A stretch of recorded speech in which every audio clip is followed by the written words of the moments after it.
Professor Sachs, thank you so much for joining us. My pleasure. Let me begin by reading a quote coming from Chinese Foreign Minister Wang Yi, responding to the latest remarks by the Japanese Prime Minister, which the Chinese said crossed the red line.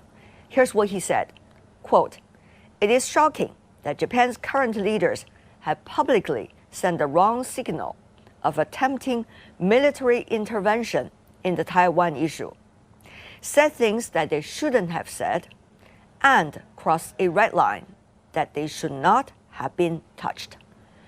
And here's a quote coming from the Chinese Foreign Minister Wang Yi.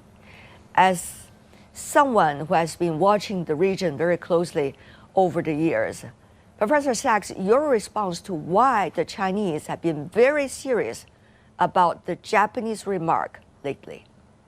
I think we must start from the point of view that the tensions over Taiwan are real, partly because of Taiwan's domestic politics and statements that are provocative by politicians in Taiwan.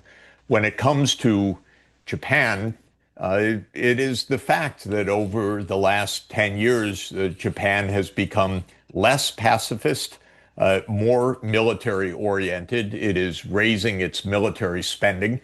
It talks in a more hawkish way, none of which, to my mind, makes sense for Japan's interests.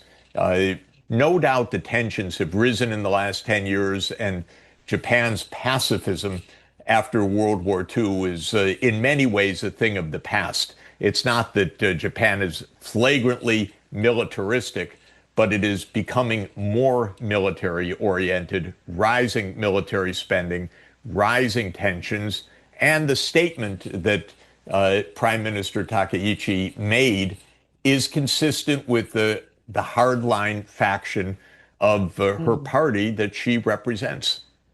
Should people accept a Japan that is much more militaristic than it used to be? After all, Japan has been the one that started the invasion against its neighbors, whether it's on the Korean Peninsula, against China, Southeast Asia, millions of lives lost as a result of that war. And we are also seeing war criminals, their ashes are being put into the Yasukuni Shrine, in which some of the prime ministers of Japan still go there and pray for those. Some are Class A war criminals. So should the world, should the region, including China, just accept a ever more militarized Japan and ever more militarist Japan? When it comes to Japan, it is the sad history that when Japan industrialized first among the Asian countries in the late 19th century, it joined the so-called imperialist club of European imperial powers. It invaded China in 1894-95. That's when actually Taiwan became temporarily a colony of Japan, when Korea became a colony of Japan. And then Japan brutally invaded China from the 1930s onward, and well over 10 million Chinese people died from that. It was horrific. The cruelty was immense. The suffering was immense. We should be remembering this not by militarist language or divides, but by saying everything should be done to make peace in Northeast Asia. There should not be any division, in fact, of China on one side and Japan on the other side. That's partly a U.S. post-World War II creation. The U.S. quickly helped Japan to rebuild after Japan's militarism, in part as a supposed bulwark against Soviet and Chinese communism. That was the U.S. idea. But Japan never really came to grips, I would say, with what it had done in repeated wars in East Asia and in Southeast Asia. And the militarism is dangerous and anachronistic, and it should have no place in our world today. We not only see rhetoric coming from the Japanese Prime Minister, but also follow-up decisions made by Japan. For example, the latest remarks coming from the defense minister suggesting the deployment of missiles in places near China's Taiwan island. A military buildup by Japan and possibly triggering a major arms race or the worst disaster, a military conflict, is completely against the real interest of Japan. It's against the interest of the world. But we're seeing the other way around, Professor. It seems that politicians, especially those domestically weak, for example, the current prime minister, when she came into power, she is having a coalition government and therefore she's weak. And there's likely to be a parliamentary election not favorable to her coalition. So we see someone who's trying to play with political opportunist approach. And that might be to her interest politically, but certainly not to her country's long-term peace and stability, and not to her neighbors' long-term peace and stability. I think that it also absolutely must be recognized that the United States has a major role in this.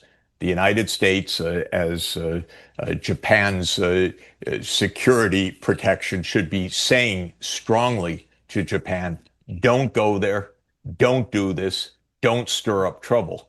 The United States, as the major counterpart power here, should be saying very clearly to Prime Minister Takaichi and to the Japanese counterparts, do not do this. We don't want another war. We don't want to encourage imprudent behavior by anybody. We don't want to encourage accidents or stoking up extreme nationalism that can get us into horrible trouble.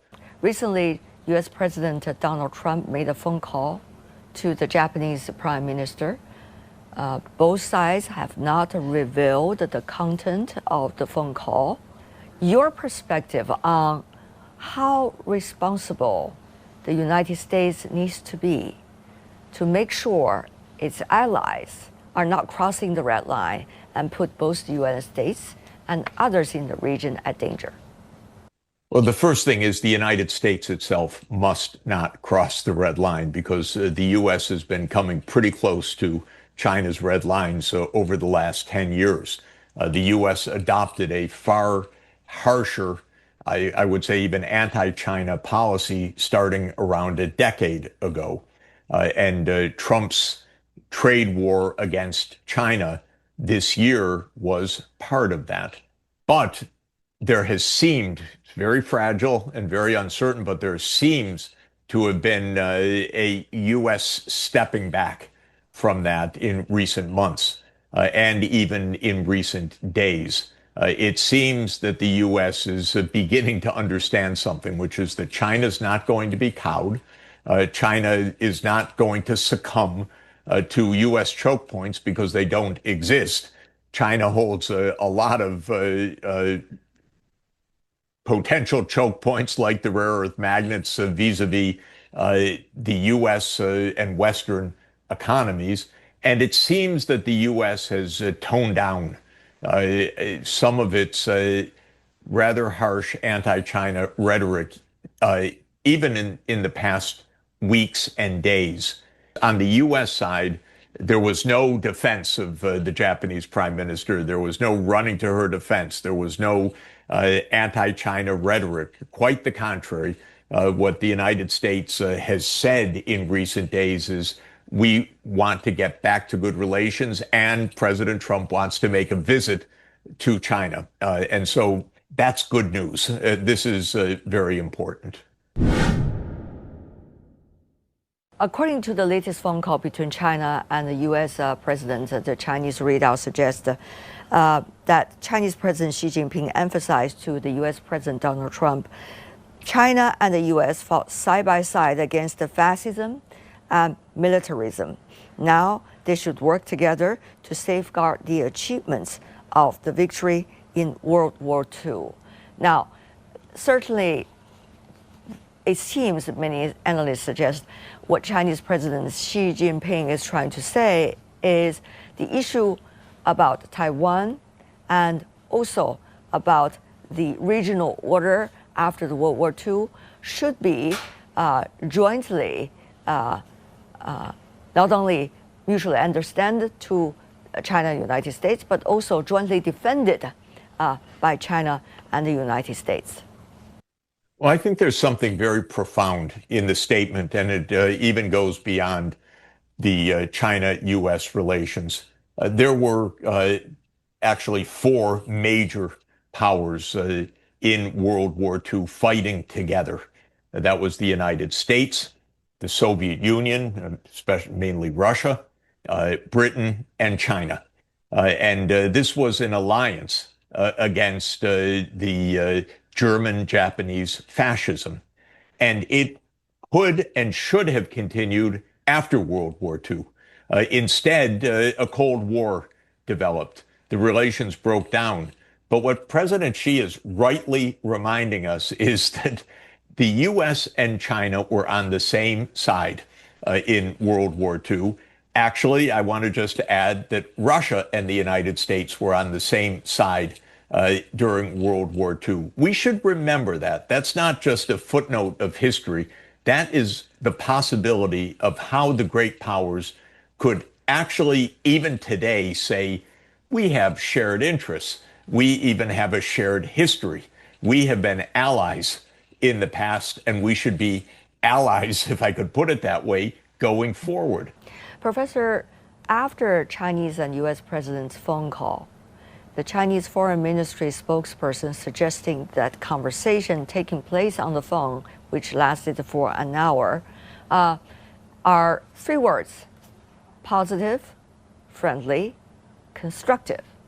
Now, how would you understand the series of adjectives used by the Chinese side to describe that phone call, and what does that mean to indicate to you about China's attitude of continuous communication with the U.S. side? We have a very ambiguous situation right now and a very unstable situation. It has been a decade in which the United States overtly went on a contain China policy. We had the same vis-a-vis Russia. There are hints, again, I don't want to overread it, but there are hints that President Trump, in his own approach, actually wants good relations among the major powers.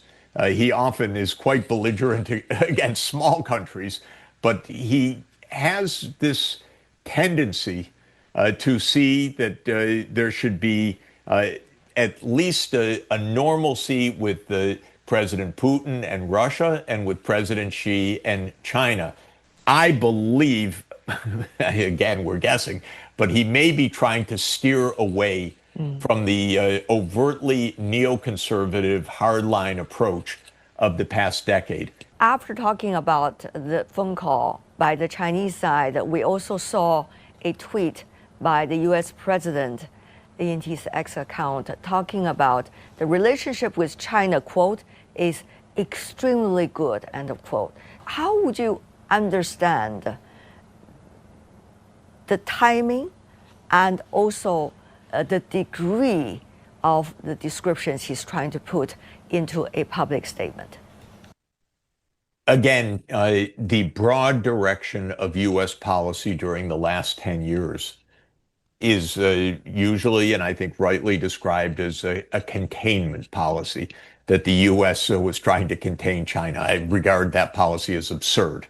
I don't think the United States can or should, quote, contain China. But that was the dominant thinking in foreign policy circles and in Congress and in the rhetoric politically in the United States. But I do see signs, as I am emphasizing, that this is being rethought. It is a losing strategy for the United States to go in that direction. And I think that the United States, at least the foreign policy executive branch, the president, the National Security Council, the State Department, the Pentagon, I hope, are all thinking maybe that wasn't the right thing. We can't win trade wars. We can't win hot wars. We shouldn't go in that direction.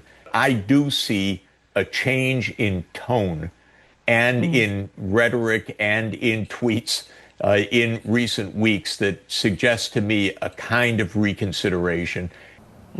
But Professor, as you know, there are several concerns from the Chinese side. For example, the technological blockade the U.S. has been exercising against China, for example, about chips and artificial intelligence. There's also the investment opportunities, whether Chinese companies could have equal ones inside the United States. Meanwhile, export bans, and the list goes on. So how do you see these questions coming from the Chinese side being addressed by the U.S. side so far? I don't think there's going to be a consistent and stable and open policy for years to come, probably. The mood in Washington is protectionist. It remains surly. It's a little bit more realistic now than it was a few months ago because of the fact that China said no, we're not accepting that approach.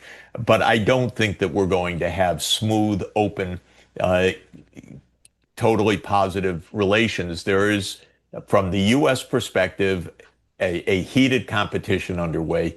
And that means that it's not going to be smooth. Technology competition will continue. My own view is that China is making amazing breakthroughs, one after another, on technology. So even if the chips don't exactly match in China, NVIDIA's chips, China's finding all sorts of breakthrough ways with quantum photonics, with new computer designs, with many breakthroughs, fundamental breakthroughs, it seems, being announced week by week right now. Thinking about the April visit by U.S. President to China, and later the interactions likely between the two presidents, whether it is at APEC or G20 or another visit by Chinese president to the United States later next year. How do you see both sides can work out some specific plans in order to make sure that these occasions are being nurtured beforehand in terms of ambience? It's pretty clear to Donald Trump and to the political class in Washington that if you take a trip to China, you want it to go well. That's a major occasion. It's a major occasion of protocol and ceremony and mutual respect across countries. It's not only a visit by a particular leader. So if we have this visit, that augurs well for actually trying to clear the way for a better 2026.